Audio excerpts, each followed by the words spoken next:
Steve Kerr. What do you think? You think Joe Lacob should extend him? Because you got two guys right now, Klay Thompson. Now, we don't know what happened to Klay Thompson. I highly doubt they're trading Klay Thompson. Remember, back on, what day was that? November 10th of 2021? Whenever we had Joe Lacob in, and we were playing this out a couple weeks ago from Joe Lacob's coming to the studio. Remember that same day, we asked him about Klay Thompson. He goes, Klay Thompson will be a Golden State Warrior for the rest of his career. I will make sure that happens. He is a Warrior for life. And Joe Lacob really, he hasn't told no lies. You know what I'm saying? He's honest. Sometimes abrasive, but he's honest. I don't see him going back on his word. So that's why I think Klay Thompson's coming back. But if he does come back, he's got the 1 year expiring contract. So now we're going to go through it again. Klay Thompson, what do you think? You going to resign? Do you want an extension? Well, Steve Kerr, too, as head coach. And you don't usually see head coaches come into a season with just 1 year left on their deal, going into that lame duck season. So what do Warrior fans want? Because we know how you feel about Draymond Green. And we got some sound from Bobby Marks, ESPN, who joined the afternoon show yesterday with Dan Dibley about Draymond Green's potential contract. But what about Steve Kerr, Shasky? Do we want to see him extended? Does he need to be extended, or does he have to earn it this season? Man, this is always I look at resume, right? His resume is clearly established as an all-time great coach. 4 championships. He obviously was very instrumental in them becoming one of the trendy ways of playing basketball in the modern era, right? Ball movement, passing it around. You could say he got a lot of that philosophy from Popovich, no doubt. But I think that he even furthered that cause, right? In the way that like Mike Holmgren furthered the Bill Walsh cause. Right. Does that make sense? Mm-hmm. But like I do understand them being slightly reluctant to want to give the guy a 4 or 5 year extension, because now you're going to be here 15 years. And I kind of subscribe to the 10 years or so with one core, right, with one organization, and maybe the voice gets a little stale. I'm not saying in every situation, right? Like clearly it's worked with Spoelstra in Miami, but they've turned that roster over a lot over the years. So, Andy Reid felt like he had his run in Philadelphia and needed to move on for both parties. Yep. And then, like now in Kansas City, we'll see how long he lasts in Kansas City. And clearly he feels married to Patrick Mahomes. To me, I would probably sync it up with Steph Curry, because Steph Curry clearly likes Steve. But I understand being reluctant to want to give him a 5 or 6 year extension, but then you feel disrespectful to what he accomplished and what he means and his status and all those things. But I can also make the argument, like, I'd be frustrated too with the handling of the roster that you were given. By the way, breaking news here, Mark Spears and Scape/ESPN.com say that number 1 pick Victor Wembanyama will not be traveling to Sacramento with the Summer League team for 2 games, but will join the team in Las Vegas. I gotta get a refund. And there goes my July 3rd. It just opened up. I'm not going to Sacramento. I do want to see Pajimski and Trace Jackson Davis, but sorry, D-Lo KC. I don't know if I'm going to make that trip now. It feels like to me they've kind of already made their decision on this. On Steve Kerr? Yeah, because... In terms of what? Well, it just feels like to me they've really catered the roster in his direction. It feels like they've made a big philosophical pivot from raw projects, which he refused to play. Right. For a variety of reasons, some justified, some that I would argue with. And I feel like they're trying to cater the roster to his actual likings. And I always kind of hesitate a little, because I do think you get in a weird spot when the head coach also has a lot of say on the roster. You end up catering that roster to win now. Right. And you can be short-sighted at times. I'm not saying all the time. Like, you got to like the guys that are on your roster. But it's hard to do both jobs simultaneously. Like, Belichick being the GM and the head coach, it's really hard. I feel like Belichick, the GM, has actually done in Belichick, the head coach. He has. At times. He really has, especially with the hiring of his coaches. To have Joe Judge and Matt Patricia calling plays last season was malpractice towards Mac Jones. That was, he set the young kid up to fail. Like, you didn't help him get better. So and the personnel that he put alongside of him as weapons. The wide receivers, I wasn't feeling that at all. Steve Kerr, should he get an extension? Well, I think Joe Lacob is in a spot where he's saying, Look, you didn't play the kids last year. The rotations were inconsistent. Yes. Now, I get all the injuries. I get Andrew Wiggins stepped away for 2 months. I get what you had to deal with. But I think a lot of people will say Steve Kerr didn't have his best season as head coach of the Golden State Warriors. It was a very flawed season. Yes. It was very flawed, from the top down. He did just win a championship with, I believe, one of his better seasons. And I thought he made some little moves during that championship run. Absolutely. Starting, benching, one big lineup, two big lineup, Yes. whatever he had to do. Empowering career years Exactly. out of GP2, Looney, Jordan Andrew Wiggins. Poole up to that point, Andrew Wiggins. Yeah. It's almost a tale of two seasons. No doubt. So At least recently. absolutely. So Nick Cray is the boombox guy's name. Thanks 510 Comcast Business text line. Nick Cray. And the Niners bring back Nick Cray in that boombox. Already lost a job in Houston. I wonder what happened down there. I doubt Steve Kerr is going to get that extension before the season. I'm sure he wants it. And what would that extension look like? Like you said, marrying him to Stephen Curry for the next 3 years. Steph Curry probably doesn't want to go through another coaching change at this point of his career. Klay Thompson, if he's here, probably doesn't want to go with a different coach. He doesn't want to play for a different coach. Draymond Green, would he want to play for a different coach, knowing that Steve Kerr allows Draymond Green to be Draymond Green? Would another coach allow some of those antics to happen? Not even antics, just some of the things that happen on the floor. Would a new coach be able to handle that? So I wonder how fans feel about Steve Kerr. 888-957-9570. He's the third longest tenured NBA coach. Yeah, Pop Spoelstra, him. Kerr. Nah. Pop Spoelstra, Kerr. Look, on some level, given his accolades and what he has done to the franchise, he deserves to write his own ticket. But people say that. They say that a lot, but if you're the owner, you're not giving anyone a blank ticket, a blank check. Like, it's just it's easy to say. Right. I think it's much harder to execute when you're the actual owner, because then, you know what happens? When you give somebody an opportunity to run things their way, usually there's a little slack off. No doubt about that. Now, Bobby Marks joined in on the afternoon show with Dan Dibley, and, talked about Draymond Green, but he also talked about Klay Thompson's future and potential contract extension. Let's hear from Bobby Marks. Klay is eligible for 223. I think that's what the number is. Listen, he's not getting 4 for 223. I think you're going to see James Harden and Kyrie Irving. I think that those two guys in free agency kind of sets the tone a little bit here. It's hard to pay a player $55-60 million in this new day and age here, and I think there's an extension there, and I think there's going to be a compromise here. Certainly it's going to have from Klay. What a new deal looks like. The pool money coming off certainly helps. I mean, that gives you more flexibility as far as to, maybe add a little bit more money to that. But yeah, I mean, we're in a new day and age. I mean, everyone is not Phoenix, who can just basically go out and, have 4 max guys and then basically just kind of build your roster on minimums and not have draft assets and go in that direction. And then Bobby Marks also added on how the Warriors could go about a Klay trade if they decided on that. It's almost like the situation Portland potentially could face with Damian Lillard if he ever, wanted out there, where Klay doesn't have a no-trade clause, but man, has he built up some equity with that organization here, where you're not just going to ship Klay Thompson to somewhere that he does not want to be. It might be a destination he wants to, re-sign with here. So that's challenging. I mean, yeah, you can ship him anywhere, and you can send him to Cleveland, and you can get, 2 guys and a draft pick or whatever for it. But I do think you have to I think there is certainly a balancing act, and there's some sensitivity here as far as if you ever wanted to kind of go down that direction. It's interesting when we're talking about who should stay, who should go. Can we just talk about Lakeup for a second here in regards to we always talk about luxury tax. Let's talk about like the staff and stuff. Right now, Phoenix, they have a new owner, and that new owner is spending a ton of money at every angle. And he just hired an assistant coach. Yeah. For multiple millions of dollars, okay? This is just my setting, okay? I would have a difficult time paying a GM $20 million a year, which is about what like a Daryl Morey or Bob's going to make it. Daryl Morey's making what, $15 million a year? Okay, so let's say it's 15. Yeah. Plus the rest of your front office. They're not cheap, right?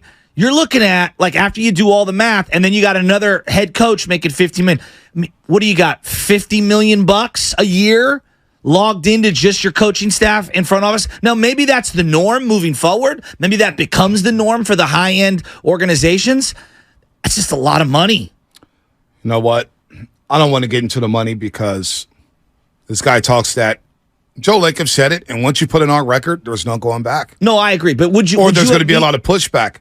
He says he would do what it takes to build the best staff, the best organization possible, and money will not be enough. Money just it doesn't matter. It doesn't I'm not matter. saying He's going to that- spend it. I'm not saying that like he hasn't said those It things. costs to be the boss. You know what I'm saying? Would you agree though? That's a lot, and I think we don't think about those things. I don't know what's a lot. I guess it's a lot. You know, like everyone's pointing to, for example, everyone's pointing to they made $700 million the year they won the championship. Well, yeah, they had a $350 million payroll, and they were probably playing, I don't know, what do you think, 30+ million for their staff and their front office? Like these things start to add up, and you start to look at what things cost. You're paying down the debt on the building. Look, I'm not here to say that they're broke. That's not what I'm saying. What I'm saying is that I do believe, and they've made roster constraints. They got rid of Patrick Baldwin Jr. because of two reasons. They think they can upgrade for right now Trace with the Jackson more Davis. proven player, Yeah. and they're saving $10 a million couple on the million tax. bucks. They're saving $10 million on right? the tax. So They're I think saving they're $10 million motivated on by the two tax different for a things. player they believe is a better fit for what they have. Tim Kawakami actually just had a tweet about that from The Athletic saying that the Warriors say? brass was down on Patrick Baldwin Jr. Interesting. There's some of the things I've heard as well. Even though I like the kid, they were a little down on him, saying, you know what, we could find another What were Patrick they Baldwin down Jr. on? Maybe the footwork defensively, a big, Gotcha. who's not going to rebound as well. He's on a three-point line. Trace Jackson Davis seems like somebody that gives them something they don't have. All right, okay, he can't shoot on the perimeter, but he can do things on the block, and he's a good passer. That's a plus. What do the Warriors want from their bigs? They want a bruiser. They want a guy who can set good screens. They want a guy who could pass out of that low block, out of that split action or whatnot. Looks like Trace Jackson Davis can do that, and he can finish at the rim. And that's what they need. They don't. I don't think they need another shooter right now. They need a guy who can go down there and bang, get me a layup. Well, I think the argument that I was saying was that I would just hang on to him, and because the other guy, Davis, was the 57th pick. Right. Trade something else, a future, whatever, and just get that 57th pick and keep both players. But you're making good points. Yeah, so we'll You get see where what I was coming from? Yeah, I get where you're coming from. But, I'm not going to worry about the money too much with the Golden State Warriors right now, what they're paying, who they're paying, how much they're paying out of pocket now. They're getting cheaper now with Mike Dunleavy Jr. They've got a lot cheaper there. I agree. With that move. So they're I saving agree. money there I as well. agree. And then the coaching staff, how much is Kenny Atkinson making? I'm not sure, but they can't be paying a lot for this staff. Well, they're not doing what Phoenix did in terms of paying another, not your Exactly. top assistant, another assistant, multiples of millions of dollars. No doubt. So Joe Lacob's going to be fine. Look, the money thing, I would not. If the owner's going to spend, we shouldn't worry about Who it. is the top paid head coach in the NBA right now? Is it Pop? Probably Pop or Spo. Do they disclose those things? I know Kyle do. Shanahan, we haven't had a concrete amount of money that he's making. Same thing with Kerr. So, look, man, they're going to be fine. Do you think he gets an extension before? Steve Kerr? Yeah. I don't think he's going to get an extension. Maybe it could happen during the season if things go well. But right now, I think they're in a wait-and-see mode. And is that a good business? Does Kerr deserve that? Does he deserve an extension right now? I'll answer that in a second. You have the highest paid head coaches? Yeah, so number one, it's Monty Williams, the Detroit Pistons. He's got that $78 million deal over 16 years, so Oh that's my about God. $13 million a year. Then 6 years. Then you 6 got years. Pop. $13 million a year. Pop coming in Come on. second at $11.5 million a year, and then Steve Kerr is the third highest paid coach at $9.5 million. Spoelstra next at $8.5, and then Rick Carlisle at fifth with $7.25 million. The Monty thing really, Well, wow. that's an why overpay. Steve Kerr's sitting back and maybe he's being hesitant now and saying, oh, Monty Williams, $13 million a year? What has he done? And then Steve Kerr walks into Joe Lacob's office and just throws him 4 rings saying, Yeah. how about these apples? Well, and just look around the league. How many people would pay Steve Kerr right now if Absolutely. Monty Williams is getting 13? How many other They might go to 15. The Orlando Magic. Might go to 15. That's what might? the New York Knicks. The New York Knicks. There are a lot of teams that would bring him in for $15 million a year. So yeah, that's a great point. Yeah, but so- again, this is where I'm going. I think, I feel like they're gonna have to sign him before this. No. I would probably sign him so I can have a stable locker room, because the last thing I want to do is go through what I did with Bob Myers, where everybody's being asked about it all year long. I do want to do something. Maybe it's not this week. Maybe it's not next week. But at some point, I want to get somebody in from business.com. What is it? BusinessInsider.com or something like that, or Forbes. I want to know how much money that organization makes, not only with his basketball games, but concerts, comedy acts, all the shows. They have monster trucks go to Chase Center, monster trucks. They are raking in money every single day, every single weekend. Now, I get property tax and you're paying for the building, but I want to know how much they're actually expensing there at Chase Center, because you look at the other side of it, I'm saying, boy, we say the same thing with the Niners. Boy, they're printing money down there at Levi Stadium. Boy, look at that team store. Boy, look at the concession stands. You could say the same thing with the Golden State Warriors. They're sold-out shows, concerts. They get the biggest acts in the Dave Chappelle's going to Chase Center. Those tickets aren't cheap.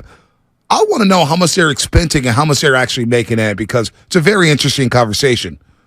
Because it looks like they're making money. Well, but I think it's easy for everyone to say that when we don't know what their debt is. Well, that's what exactly. I want to know what the property tax is. I want to know how much they're, the roster. You have a $2 billion mortgage that you're paying off. Nobody has $2 billion to just give to build a venue. You pull out money. Is it $2 billion per year for the mortgage? No. $2 billion was what I think it was. $2 billion was the cost to build of the venue, stadium, right? To build the stadium. So you're paying off whatever that mortgage is, whatever that balance is, plus obviously the interest, and then yes, you're gonna have your property tax. One of the things it's Godfather 1978 said the Warriors made $2 billion off of Chase Center tickets before the arena opened. Now, I'm not sure if that's the case. I don't know. I don't know. Open their books for a variety of reasons. I don't know. That's why I don't want to assume whether or not they're making money or if they're in debt. I don't think it's fair to assume that. But it's interesting because I've listened to David Sampson talk about this. Now, the Niners do not, quote unquote, individually own Levi Stadium. So they're not paying property tax. Right. There's the Santa Clara Joint Authority. Right. And so there's a couple of new stadiums that want to get built right now. Chicago Bears are trying to build a new stadium. And a lot of these owners have now figured out the loophole. Why would I want to have to pay property tax? Right. Let the county own it or let someone else own it, and then I don't have to pay anything because that's just another thing that I owe money to, another debt. And so, but the Warriors own Chase. I know. And like the Giants, they pay property tax.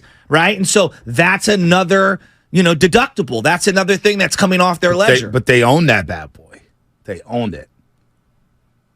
Owning it, I mean, I don't know. I don't want to get into it again because I don't think it's fair to assume whether or not they're in debt or they're making income. I just want to get somebody inside on there who's in the know and knows what the staff is making, knows what the expenses are, knows how much they're making per gate, and then you got to factor in again all the Drake's coming to Chase Center. Mm-hmm. You know what I'm saying? Chappelle's been there. They've had the Killer. They've had everything. Sold out shows. I mean, the Niners and the city of Santa Clara were arguing over the amount of money that they were making on game day, the amount of money they were making on events and things like that, because the Niners had to pay a stipend back to the county and to the joint authority. So this is nothing new. Like, pro teams never want to show their books for a variety of reasons. I wonder, I don't know, man. It's hard for me to say the Warriors are not making money right now. It's hard to say that.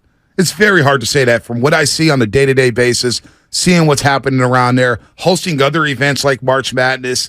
I don't know. I don't know, man. We'll see. I want to get somebody on, though, a Business Insider. Maybe that's in a couple weeks here as we talk about the Golden State Warriors. 888-957-9570. Can I ask a question on Kerr? Injury report coming up in 3 minutes. Are you 100% sure? Because, Bochy, when he got to the end, he was ready to go for the Giants. He was ready to leave. When Harbaugh got to the end, I think he wanted an extension, but then the impasse happened, and I think he wanted to go as well. He wanted to stay originally, but then he wanted to go. Are we sure Kerr wants to stay? Don't know. Is that just an assumed? Don't know. Am I foolish for even asking that? Well, Steve Kerr did say it on record with Willard Dibbs a few months ago that he wants to coach for a very long time. He's into it. He's loving it. He's healthy. Remember, we don't even talk about his back injury anymore. No. Or some of the things that was going on the sideline. Yeah. Remember, he had to take time off with the back and, when he was in the arena getting migraines or whatnot. Now he's saying he feels great. And you know what? He's going to coach for a long time. And I'm sure he would love to coach Steph Curry into his twilight. So I think he is motivated. I know for sure he wants to coach. Now, does he want to coach here? He loves the Bay Area. His son is in the organization. He's a California kid. I think Kerr wants to coach for a very long time. Very long time. I don't know. I'm just asking, like, because you never know. Like, people are motivated by different things, and I thought Bob was going to be here for a very long time, and I thought he had roots here, and things change over time. Your desires, your wishes, whatever. I think a lot of us, when the second Bochy stepped down, we're like, oh, he's done, and then I was like, are we sure? Are we sure? And then he comes back a couple of years later, and it feels like he's reinvigorated. So I don't know. Yeah. Back in 2019, to your point, I just pulled this up. Bleacher Report, Rick Welch. Remember Rick Welch, Yeah. the CEO of the Golden State Warriors, a guy who came up with the All-Star Weekend, All-Star Saturday. Rick Welch said the Chase Center, the team's new arena set to replace Oracle, had already generated $2 billion in revenue. That was back in 2019. Now, take that for what it is, but Metallica played concerts there. They're making money, man. How can they not be making money at this place? Okay, there's a difference between revenue and then, obviously Right. the profit and that. what you're keeping, and then I what are hear you that. reinvesting? So, like, for example, when David Luria bought the Montreal Expos for whatever, $18 million and then transferred organizations, and he gets the Marlins, he sold the Marlins 20 years later for $1.2 billion. But he had investors he had to pay off. He was reinvesting hundreds of millions of dollars into the organization. And so to think that he sold the team for $1.2 billion and he got a check or a deposit for $1.2 billion doesn't account for all of the different debt that they incurred over that 20 years, right? It's the same thing with your house. If you buy a house for $100,000 and you reinvest, let's say $50,000 into upgrading the kitchen and the bathroom. I don't know who's doing a kitchen and a bathroom for $50,000. You now owe $150,000 as opposed to the original $100,000 Right. that you paid. So even if you're you have all this revenue, we don't know what their debt is.